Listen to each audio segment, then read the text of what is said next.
अस्सलाम वालेकुम students, welcome to CSS examined. और आज का जो हमारा टॉपिक है that is regional comprehensive economic partnership, जो कि रिसेंटली न्यूज़ के अंदर आपने सुना होगा। इट्स एन इम्पॉर्टेंट टॉपिक और ये जो चाइना यूएस की कोल्ड वॉर है इसके डायनामिक्स से इससे रिलेटेड सवाल आ सकते हैं। We'll later on discuss that, वो कैसे आएगा।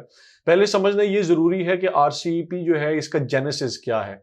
तो इसका जेनेसिस अगर आप सिंगल एक वर्ड में डालने की कोशिश करें तो आप कह सकते हैं कि it is about US pulling out of the east Asia.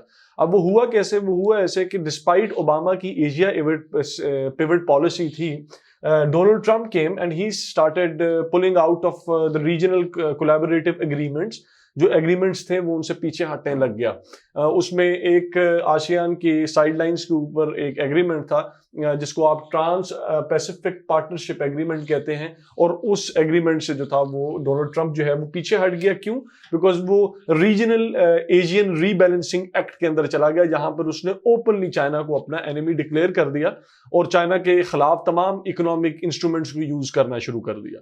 तो इस बैकग्राउंड की बुनियाद के ऊपर RCEP को आप समझ सकते हैं कि it is these things provided fuel to the fire for the development of RCEP। और फिर आप RCEP की डेवलपमेंट को अब हम देखेंगे और हम देखेंगे उससे चाइना को क्या फायदा है, हम उसका इम्प्लीकेशंस और उसकी इम्पैक्ट इंडिया के ऊपर देखेंगे। Then we will see at Pakistan and then we will talk about criticism also. तो let's talk about RCEP। RCEP is a regional comprehensive economic partnership, एक प्रोग्राम है जिसकी टोटल अगर आप इसके तमाम मेंबर कंट्रीज को मिलाएं, उनकी पॉपुलेशन देखें तो that is 1/3 of the global population. 15 member countries हैं जिसके अंदर चाइना है, ऑस्ट्रेलिया है, न्यूजीलैंड है। और अगर आप इनकी कंप्रीहेंसिवली कंबाइन करें टोटल इकोनॉमी तो वो 29% ऑफ द ग्लोबल इकोनॉमीज जो हैं they are part of RCEP. This idea was actually mooted by Japan. Japanese Prime Minister Premier ने मूट किया था। उसके बाद ये साइडलाइंस के ऊपर कर दिया गया। However, ASEAN ने इसको एज अ पेट प्रोजेक्ट लेके चलता रहा और चलाता रहा। इसको फ्यूल टू द फायर आपको बताया जैसे पहले कि जब TPP से विड्रॉल हुआ अमेरिका का तो फिर इसको फ्यूल टू द फायर मिला एंड देयरफॉर आप सब्सिक्वेंटली देख सकते हैं कि RCEP वजूद में आया। और कोविड के सर्कमस्टांसेस ने भी मजबूर किया कंट्रीज को एक साथ मिलकर इकोनॉमिक एमेंसिपेशन के लिए।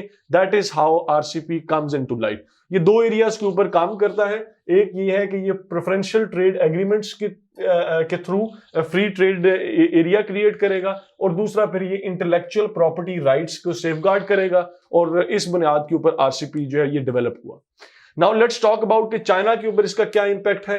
चाइना जो है चाइना की जो प्रेसिडेंट है प्रीमियर जो है जी जिनपिंग, उनकी जो पॉलिसी है कोऑपरेटिव मेजर्स की, यानी दुनिया के अंदर फ्री ट्रेड एग्रीमेंट बनाना मुख्तलिफ कंट्रीज के साथ, ये RCEP जो है वो उस पॉलिसी को परफेक्ट फिट प्रोवाइड करता है।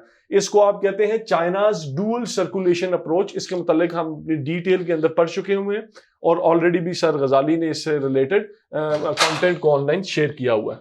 इसके बाद अगर हम देखें तो अनदर अपॉर्चुनिटी जो चाइना को मिलती है RCEP से, दैट इज कि चाइना फिर से री एंगेज करता है ग्लोबल इकोनॉमिक्स के अंदर। In contrast to what? In contrast to जो कॉन्सेप्ट चल रहा है कि डीकपलिंग ऑफ चाइना, यानी चाइना से डीकपल किया जाए, जो कि अमेरिका और वेस्ट लेके चल रहा है, उससे बिल्कुल कॉन्ट्रास्ट के अंदर ये RCEP प्रोवाइड करता है चाइना को एक opportunity to become part of the global economy. इसमें थर्ड पॉइंट जो होगा दैट इज कि चाइना जो है ये यूएस के विड्रॉल जो है इस रीजन के अंदर से, इकोनॉमिक एग्रीमेंट्स के अंदर से जो विड्रॉल है उसमें स्टेप इन कर रहा है। देयरफॉर यूनिपोलैरिटी से क्रिएट हो रही है इंटरनेशनल लेवल पे मल्टीपोलैरिटी। जिस तरह TPP में से जब स्टेप आउट किया तो अब नेचुरली उसको सब्सटैंशिएट करने के लिए, वहां पर वैक्यूम को कवर करने के लिए चाइना जो है दैट इज कमिंग इन।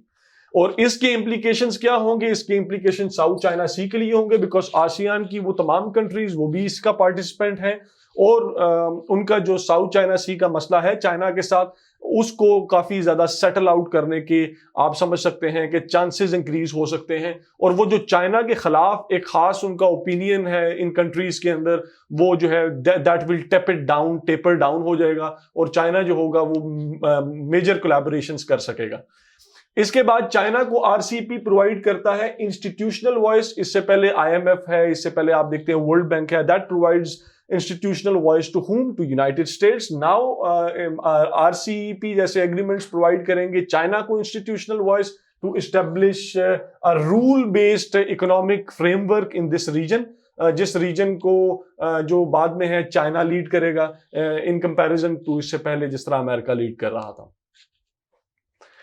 उसके बाद आप आ जाएं इसके इम्प्लीकेशन, आरसीपी की इम्प्लीकेशन इंडिया के ऊपर क्या है। इंडिया ने आरसीपी को ज्वाइन करने से इख्तलाफ किया नहीं किया, depending upon its isolation and protectionism की पॉलिसी, कहा तो ये इसके कुछ रीजनल रीजंस भी हैं, चाइना भी इसकी वजह थी, लेकिन हाउएवर प्रोटेक्शनिज्म का जो एक रीजन था इस बुनियाद के ऊपर इंडिया नहीं पार्टिसिपेट किया। इंडिया ने कहा कि फ्री ट्रेड एग्रीमेंट की बुनियाद पर मेरी लोकल इंडस्ट्री खराब होती है।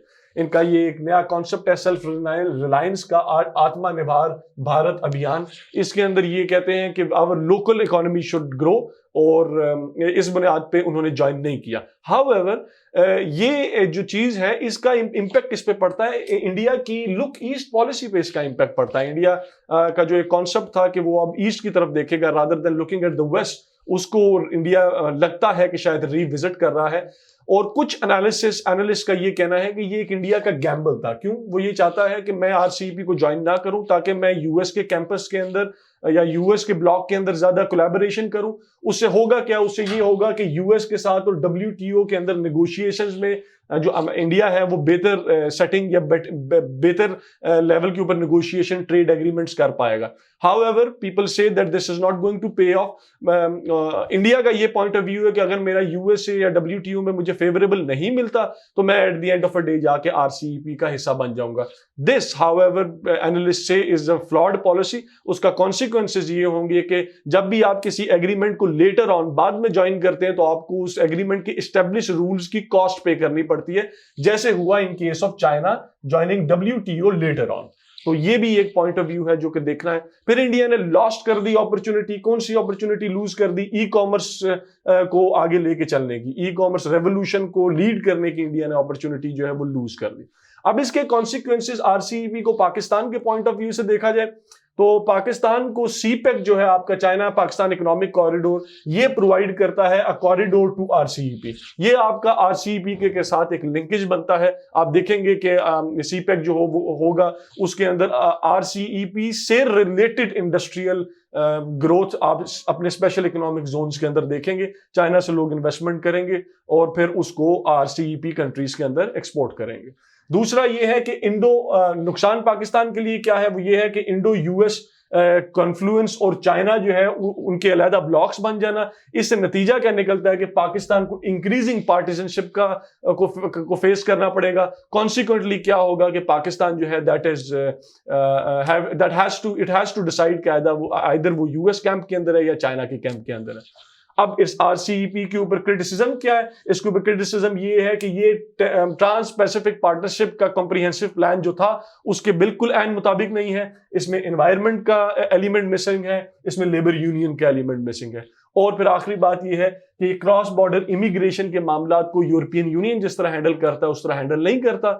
It is also one of the reasons India ने दी है कि जी मैं पार्टिसिपेंट नहीं बनूंगा आरसीईपी का। तो आई होप आपको ये समझ आया होगा।